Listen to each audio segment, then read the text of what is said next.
अस्सलाम वालेकुम स्टूडेंट्स, कैसे हैं आप सब। मैं उम्मीद करती हूँ आप सब बिल्कुल खैरियत से होंगे। आज के इस लेक्चर में हम एक्सरसाइज 5.4 का क्वेश्चन नंबर 6 सॉल्व करेंगे। इसमें वो क्या कह रहा है, factorise each of the following cubic polynomials by factor theorem. हमने क्या करना है, फैक्टर थ्योरम को यूज़ करते हुए इसको सॉल्व करना है।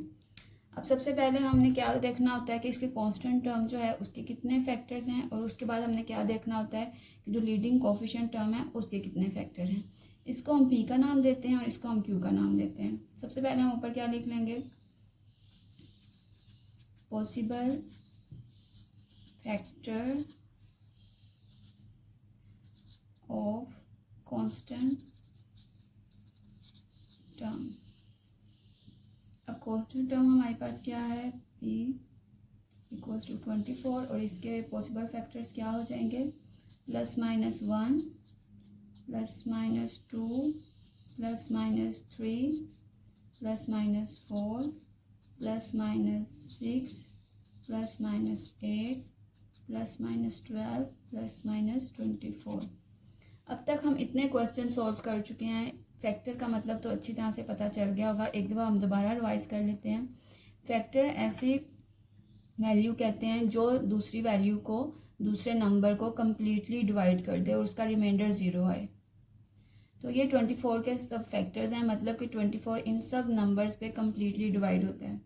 अब हम इसका जो है लीडिंग कोफिशिएंट टर्म उसके फैक्टर लिख लेंगे। Possible factors of coefficient leading term, जो क्या है हमारे पास q इक्वल्स टू 1, और इसके पॉसिबल फैक्टर क्या हैं, +-1। अब हम पॉलिनोमियल में पुट करके देख लेंगे। ठीक है, सबसे पहले हम पुट कर लेते हैं 2 को। p of x equals to, अब इसमें जो है हम जो वैल्यू पुट करेंगे इस पॉलिनोमियल में वो है 2। जहाँ जहाँ पर x लिखा हुआ है वहाँ पे हम 2 पुट कर लेंगे। सबसे पहले आ जाएगा 2 का क्यूब +5, 2 का स्क्वायर और 2, और x की जगह पे 2 आ जाएगा, और -24। अब इसकी कैलकुलेशन कर लेंगे। 2 का क्यूब लेंगे, वो आ जाएगा हमारे पास 8, 2 का स्क्वायर 4, 4 5 ज़ार 20, 2 2 ज़ार 4 -24। अब 20 में 8 ऐड करेंगे तो ये हो जाएगा 28, 24 में 4 ऐड करेंगे तो ये हो जाएगा 28। अब ये प्लस की वैल्यू, ये माइनस की वैल्यू, ये आपस में कट जाएगा तो हमारे पास क्या आ जाएगा, 0। इस तरह से हम कह सकते हैं कि x-2 जो है फैक्टर है पॉलिनोमियल ऑफ x का, इस factor of p of x।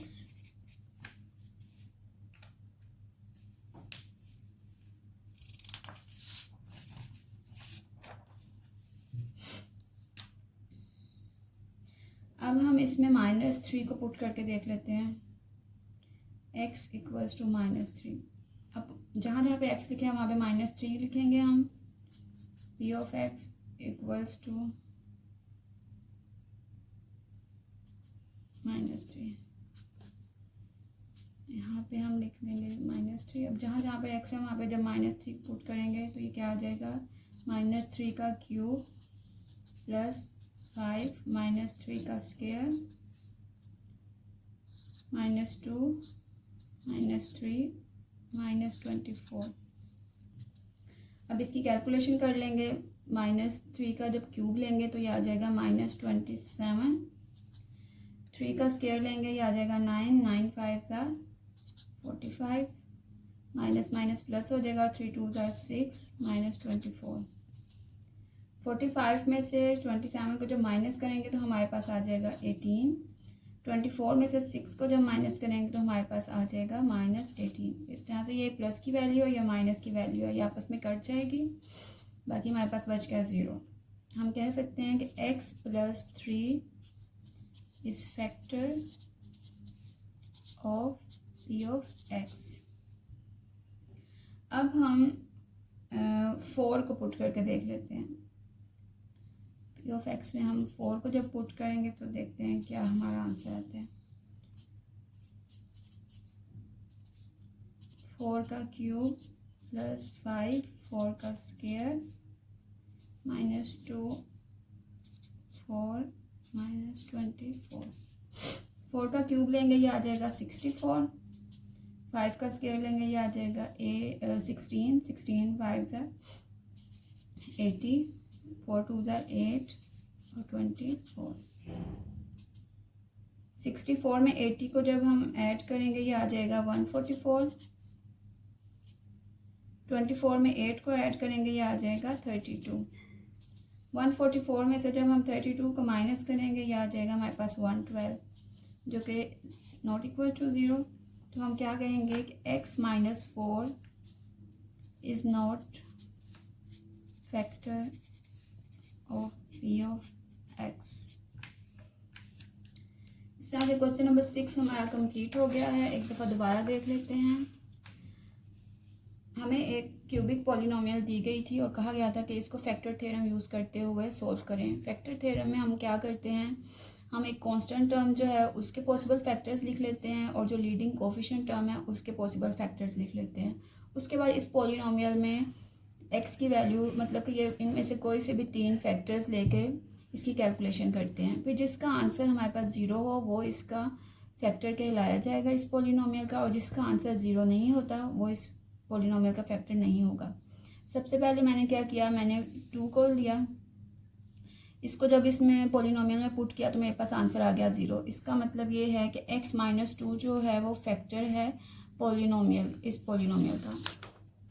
उसके बाद मैंने -3 को पुट करके देखा, इसका भी आंसर आ गया 0। तो ये जो है x प्लस 3 ये भी फैक्टर है इस पॉलिनोमियल का। उसके बाद मैंने 4 को पुट करके देखा, 4 को जब पुट करके देखा इसकी कैलकुलेशन की तो इसका आंसर आ गया 112, जो कि नॉट इक्वल टू 0 है। तो फिर इससे हमें क्या पता चल रहा कि x माइनस 4 जो है वो इसका is not the factor of polynomial of x। आज के लेक्चर में हमने एक्सरसाइज 5.4 का क्वेश्चन नंबर 6 सॉल्व किया है। होपफुली आपको अच्छे से समझ आ गया होगा। इसकी आपने मज़ीद प्रैक्टिस कर लेनी है। मिलते हैं हमें नेक्स्ट लेक्चर में, तब तक के लिए अपना बहुत ख्याल रखें। अल्लाह हाफिज़।